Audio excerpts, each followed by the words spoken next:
Bihari Jaya Radha Madhava Gopi Jana Vallabha Girivardhari Gopi Jana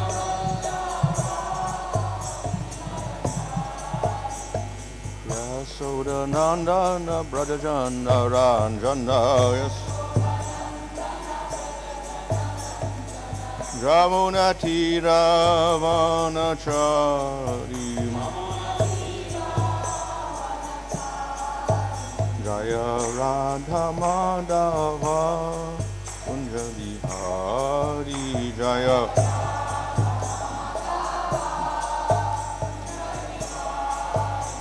Hare Krishna Krishna Krishna Hare Hare Hare Rama Rama Rama Hare Hare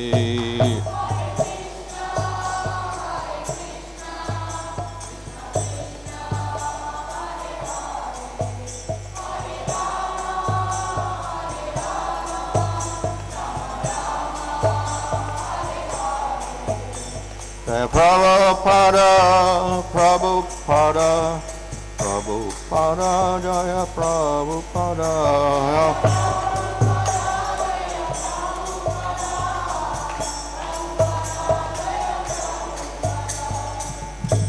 Vishma Paramang, Radhika Chaya, Asukana Sarasi, Sima Desi, Bhaktivedanta Swami Srila Prabhupada ki Jai, Namachara Haridas Thakur ki Jai. Prem Sagaho, Sri Krishna Chaitanya, Prabhu Nityananda, Sri Advaita Gadadhar, Sri Gaur Bhaktivinoda Gita, Sri Radha Krishna Gopa Gopida, Shama Kunda Radhika Giri Govardhan ki Jai, Sri Vrindavan Dham ki Jai, Navadip Dham ki Jai, Jang Jamuna Tulasi Bhakti Devi ki Jai, Ananda Koti Vaishnava Vrinda ki Jai, Sambhavetta Bhakta Vrinda ki Jai, Go Premanandi, all glories to some of the devotees. All glories to the Sam of the devotees, all glories to the Sam of the devotees, all glories to Sri Guru, Sri Guranga, all glories to Srila Prabhupada. Om Namo Bhagavate Vasudevaya. Om Namo Bhagavate Vasudevaya. Om Namo Bhagavate Vasudevaya.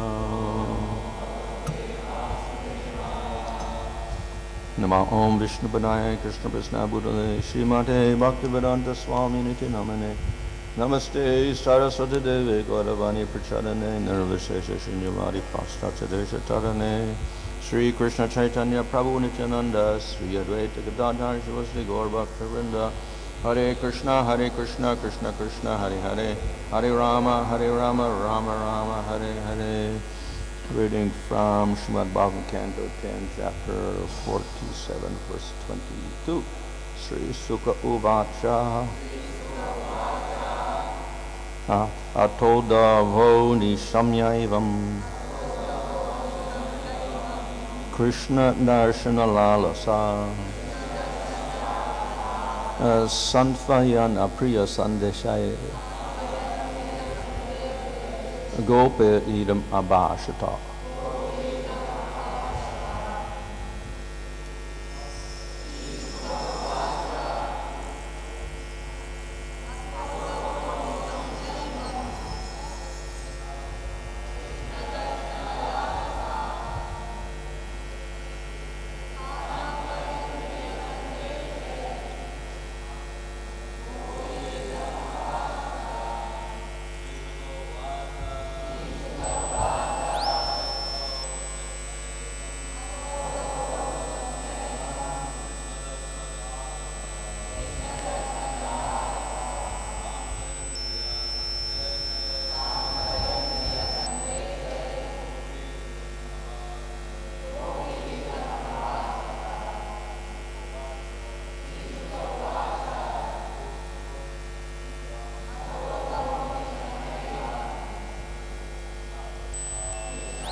Sri Sukha Uvacha. Sukadev Goswami said, Atha, then Uddhava, Nishamya, having heard, Evam, thus, Krishna Darshana, after the sight of Krishna, Lalasa, who were hankering, Santvayan, pacifying, Priya, of their beloved, Sandeshai, with the messages, Gopi, to the cowherd girls, Idam, this, Abhashata. Translation, Sukadeva Goswami said, having heard this, Uddhava then tried to pacify the gopis who were most eager to see Lord Krishna. He thus began relating to them the message of their beloved. Sri Uddhava said, Sir, you gopis are all successful and are universally worshipped because you have dedicated your minds in this way to the Supreme Personality of Godhead, Vasudeva. Purport, although other devotees have certainly surrendered their minds unto the Lord, the gopis are unique in the intensity of their love. Devotional service unto Lord Krishna is attained by charity, strict vows, austerities, and fire sacrifices, by japa, study of Vedic literatures, observance of regulated principles, and indeed by the performance of many other auspicious practices. Purport, Srila Vishnu Chakravarti explains the process described here as follows. Dana, donations given to Lord Vishnu and his devotees. Vrata, observing vows such as Ekadasi. Tapas, renunciation of sense gratification for Krishna's sake. Homa, fire sacrifices dedicated to Vishnu. Japa, privately chanting the holy names of the Lord.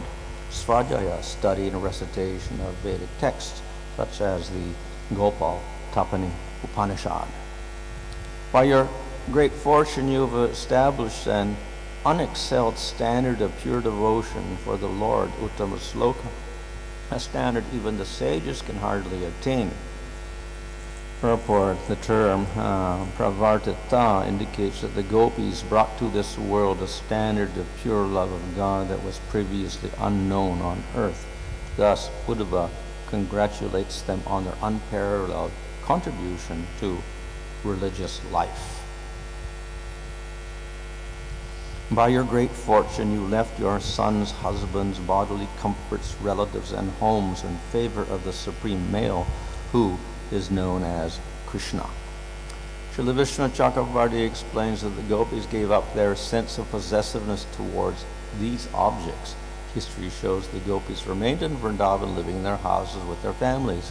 However, unlike ordinary persons, they entirely renounced the egoistic sense of possession of sons, husbands, and so on. They never tried to enjoy them, but rather gave their whole heart and mind to the Supreme Lord, as recommended in the great religious scriptures of the world. Following the example of the gopis, we should love the Supreme Lord with all of our heart, soul, and might. So here, Uddhava begins to speak, and he tries to pacify the gopis by delivering the message that Krishna has given. However, before that, he introduces that with his own words here.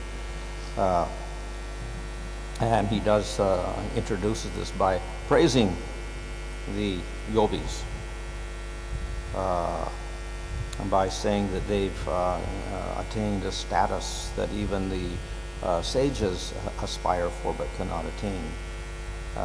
So in other words, this is a common technique used to pacify, that is to praise.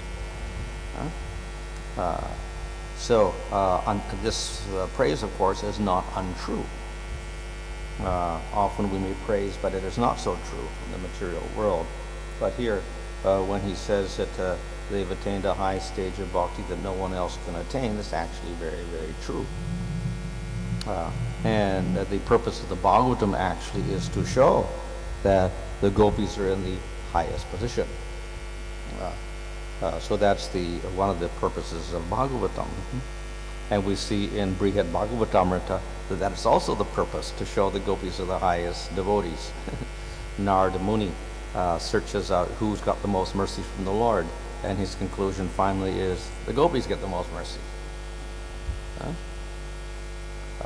And then later on, Gopakumar is searching for Krishna everywhere, and finally he finds Krishna.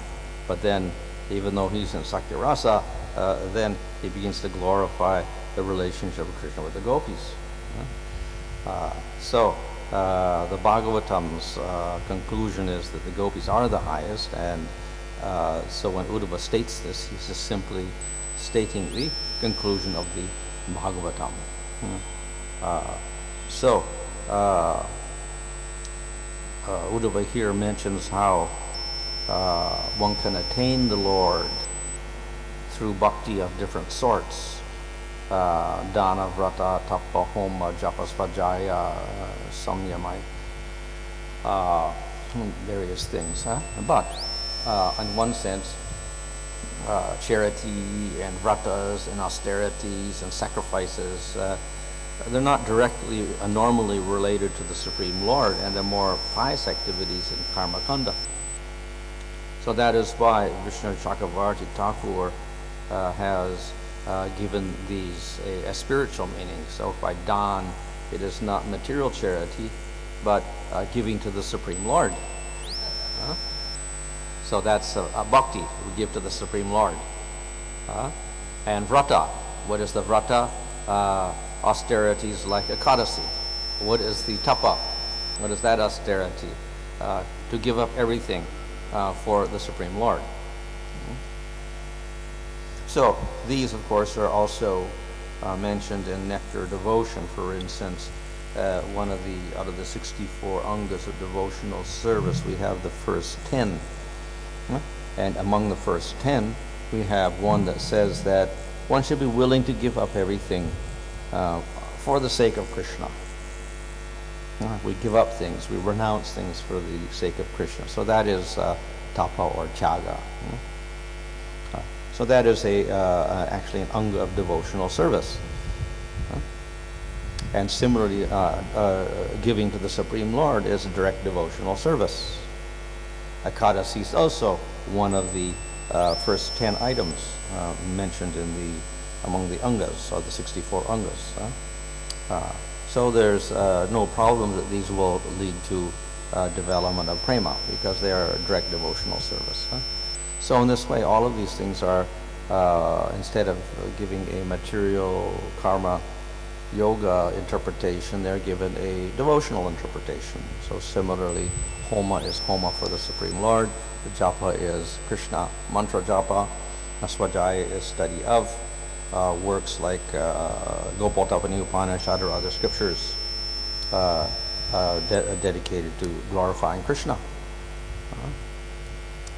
So in this way, we should understand that normal activities such as charities do not lead directly to bhakti.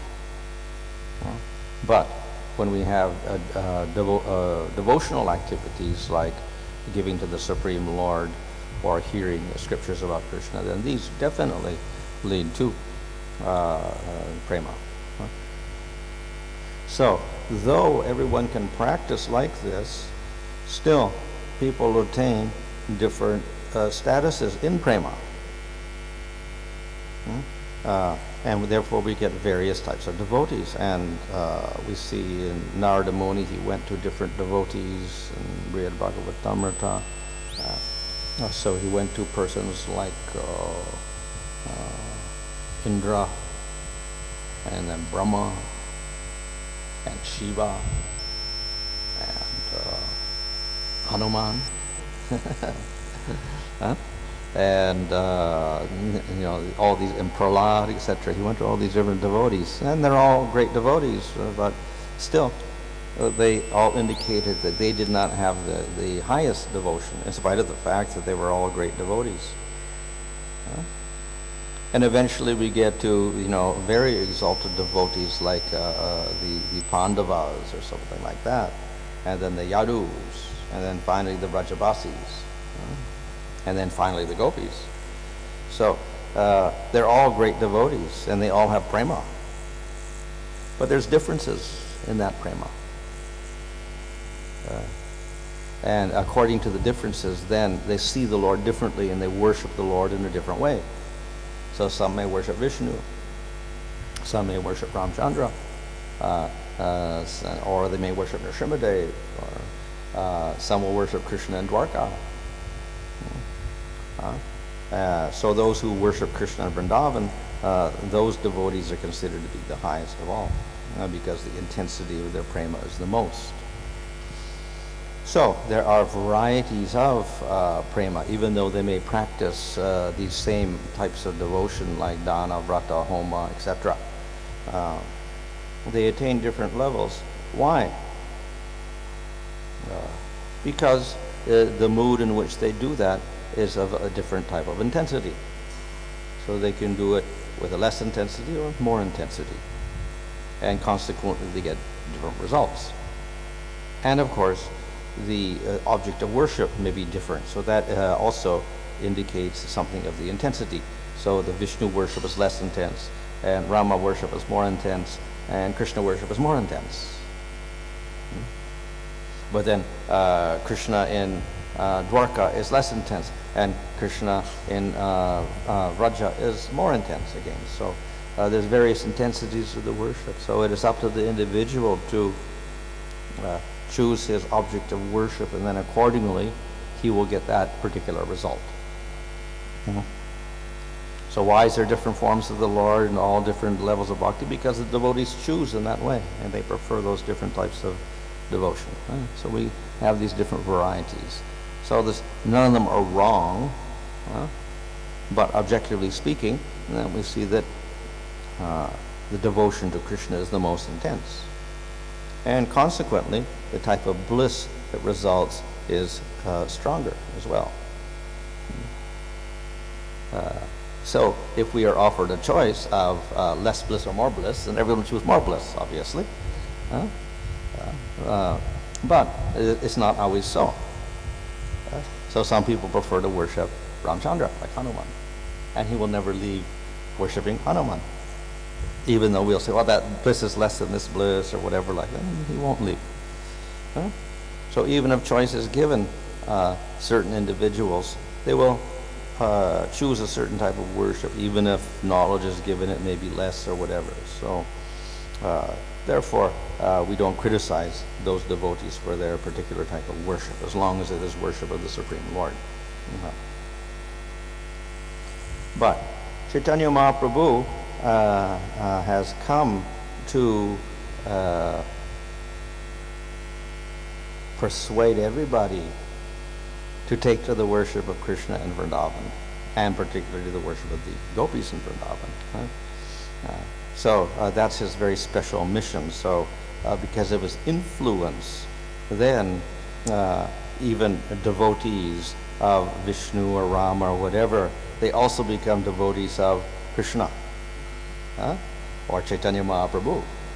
So we have devotees like Murari Gupta, a devotee of Ramchandra, but he's also a devotee of Chaitanya Mahaprabhu at the same time, because of the influence of Chaitanya Mahaprabhu. So, in any case, there's a variety of levels of prema and different types of worship, different forms of the Lord, suitable for various types of devotees. But Lord Chaitanya is trying to convince us that we should aspire for the highest type of love. And therefore, he himself came in the mood of Radha to demonstrate the highest love of all. Here, the Gopis and Radha are being glorified by Uddhava as the highest, so there is no untruth in this. It is actually the highest truth. So when he gives truth, it is when he praises, it is not false praise. It is very, very true praise, actually, that he has given. So he says that actually sages cannot attain this. It is only attained by a certain type of person. And what type of person is that? Those persons who follow after the people of Vrindavan, and they admire that type of love. So even the Yadus cannot attain this love, because they are fixed in Dwarka and that type of love. So only those who are become very, very attracted to the type of love that is displayed in Vrindavan, those persons will attain that goal of realization of Krishna in Vrindavan. So those persons are very, very special.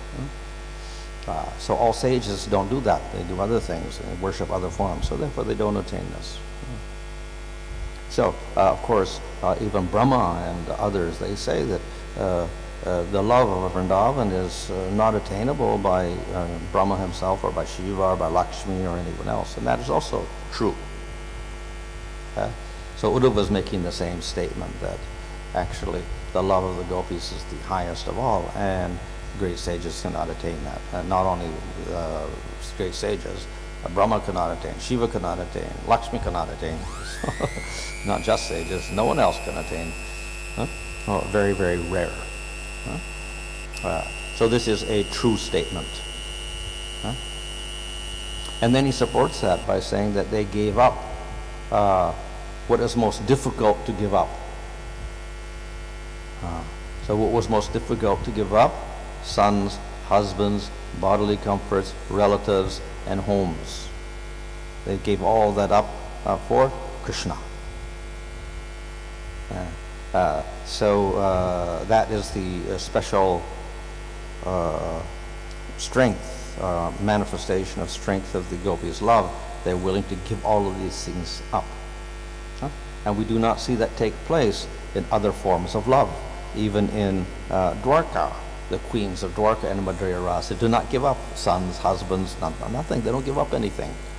And in Sakyarasa or Vatsalya Rasa, nobody gives up anything like this. So it's only in the gopis of Vrindavan that we see that they give up everything. Even in Vrindavan, the Vatsalya Rasa and Sakyarasa people, they don't give up like this, but the gopis give up. So that's the unique feature of the gopis. They've given up all of this, which is very difficult to give up, for Krishna. So that indicates their very, very special nature, very, very high level. So it difficult to give up, of course, in the material world. We see difficult to give up all these different types of relationships. To give up all material relationships for Krishna, also difficult. So people have to struggle, and that's why we do sadhana, to decrease our attachment to all these different things. But even in spiritual attachment, then, there is giving up as well. But with the gopis, the others don't have to do that, the other devotees, but the gopis have to give up. Even when they're fully spiritually attached, they have to give up parents and houses, etc. So this type of renunciation is a little bit different from material renunciation, because this is already, they already have prema. But as part of the pastimes in the spiritual world, then the gopis have families, and mothers and fathers, and husbands and children and houses, etc. So there is a semblance of possessiveness of these things. So we see that there are houses in the spiritual world, and then there are cowherd women and cowherd men in the houses with their children, and they are raising their children, and they have their cows, etc. And they have some sort of possessiveness. It is obviously not the same possessiveness as in the material world, because it's all directed towards Krishna, and they're all serving Krishna. And they don't have any material desires because they have prema, so it's not the same with possessiveness. But it is a semblance or an appearance of possessiveness to keep the family together. Why? Because pastimes would not exist. If everybody was a renunciate in the spiritual world in Vrindavan, then there would be no pastimes of cowherd people going out or doing anything. They would all be renounced. So they have a semblance of family life, etc., with cowherd boys going out in the fields and coming back to their parents in the evening and herding the cows for maintenance, etc. So all of this is for the pastimes, that there's a semblance of this possessiveness to family members, etc., in the spiritual world. Okay? But the gopis, they give up all of that for Krishna. And it is difficult for them to give up, according to, not because of material attachment to their parents or husbands or children or whatever, but because there is this, within the Leela itself, there is this feeling of attachment, that's all. So in that sense, difficult to give up. And they have a sense of dharma, etc. And they have to break the dharma in order to go to Krishna. So all of this is within, we can say, the yogamaya potency, etc., that such attachments take place, and breaking that attachment becomes a difficulty.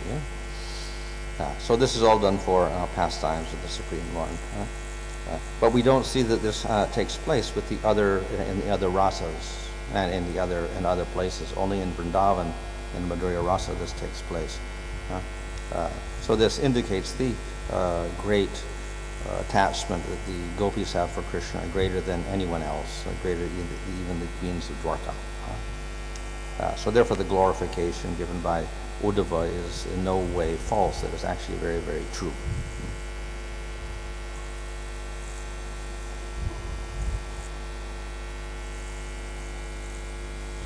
So Maharaj, can you say that Gopis' relationship with different coward boys as well as their husband is spiritual or material? The It's relationship. spiritual. It's all spiritual. They cannot have material relationships at all. It's all spiritual. But then how can they give up this spiritual association? Huh? They have given up, correct? Yeah. You had In mentioned. favor of Krishna. Yeah. So even a spiritual relationship is giving up. Yeah, in favor of Krishna, relationship with Krishna, which is also spiritual. Of course, normally But we of are, course, all relationships in the spiritual world are secondary to the relationship with Krishna. So we have husbands and wives and children, cowherd men, cowherd women, and children. They have a family relationship. But their relationship with Krishna is stronger. It's all dedicated to Krishna. So they have more attachment to Krishna than they have for each other in the family unit. So in other words, there is a semblance of the cowherd men have their children and they're taking care of their children and they have some attachment. But actually, their attachment to Krishna is more. Of course, there was an exception in the, no, not a real exception, but when Brahma stole all the cowherd boys, then Krishna became all the cowherd boys. And they became very attached to their own children. But they became even more attached to Krishna at that time also, because their sons were Krishna also, and they became more attached to Krishna as well. So the attachment for all of the people is actually with Krishna, and their attachment to their children is secondary to that, and in support of that. Why are they attached to Krishna? Because their children play with Krishna.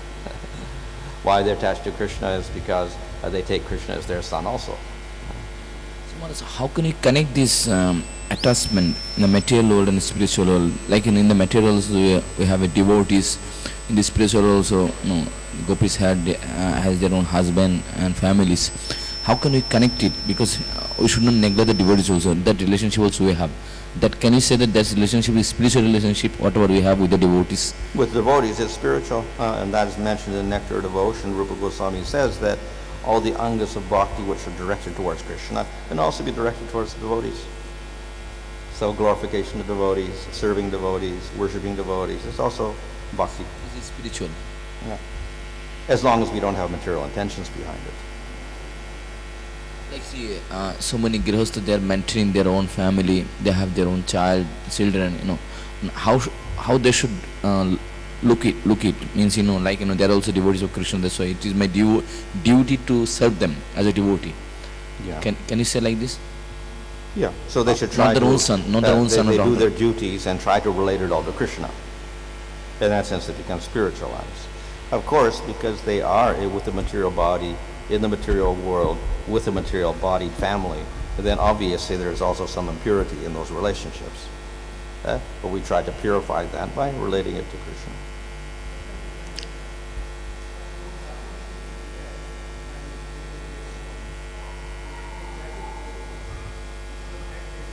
Well, it depends on the individual, of course. But generally, within the whole Varnashram system, gradual development is considered more proper.